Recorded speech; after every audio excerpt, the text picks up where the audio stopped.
Let's explore wiring up AWS S3 as an archive for Coralogix. The reason why we use AWS S3 and cloud object storage in general is because it's very, very cost effective and very scalable. And the cost is actually in the customer's account, which means that they aren't paying us a markup for any additional storage costs or any percentages we add on. You simply pay for the hosting costs, and that guarantees you're pretty much paying the lowest you can possibly pay. So the way to do this, I'm in a completely empty Coralogix account right now. I go to data flow, I go to setup archive. Now this is no archive setup. Now I'm going to switch to my Coralogix account, to my AWS account, sorry. However, you'll notice one thing here. I have to put in the name of a bucket. I haven't even created a bucket in my AWS account yet. You'll notice it's fixed to Europe Island. So you want to make sure that the region matches the region for your Coralogix account. So for me, I made this account in the Europe region, therefore I've got the Europe region in my bucket. You can see here I'm in Ireland in my AWS account as well. So that's all good. Go to S3, create a bucket, AWS region, Europe, Ireland, there we go. And we'll call this my Coralogix bucket, I guess.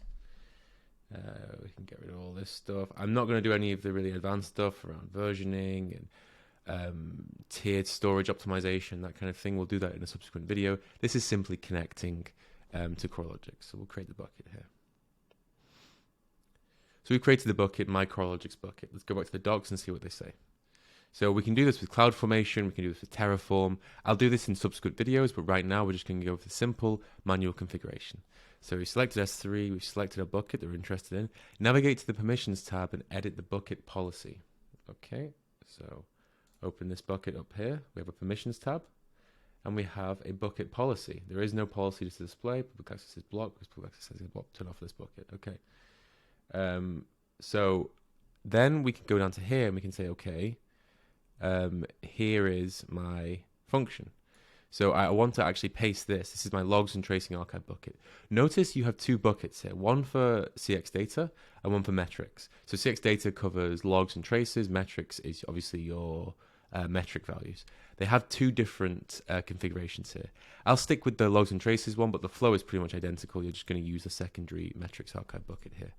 So you can see here we've got a lot of information going on. We need to make sure that we have the account ID. This account ID matches with what we're interested in. You're required to input the account ID with your Coralogix domain and region. So for example, for all configured servers, you add this here becomes this here. So first I'm going to copy this value and paste it in. Anyway, we'll edit this, paste this in. Now we have some placeholder values we want to put in.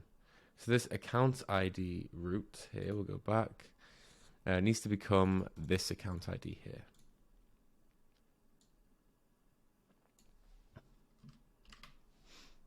There's one. And then we have AWS S3 bucket name. So you'll notice here that there's no prompt for bucket name. This is because it's the name of the bucket that we're adding.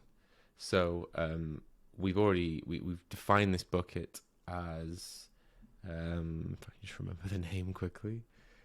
We'll save this very quickly. Save changes. Error occurred. Policy isn't invalid resource. Okay.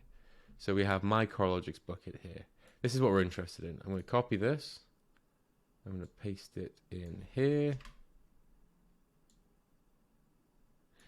Now notice what this means. This means the bucket is the resource and everything inside of the bucket as well is available for get list, put object tagging, and get object tagging. So that means essentially read and write. But you notice there's no delete function here because Coralogix doesn't delete your logs and your traces for you.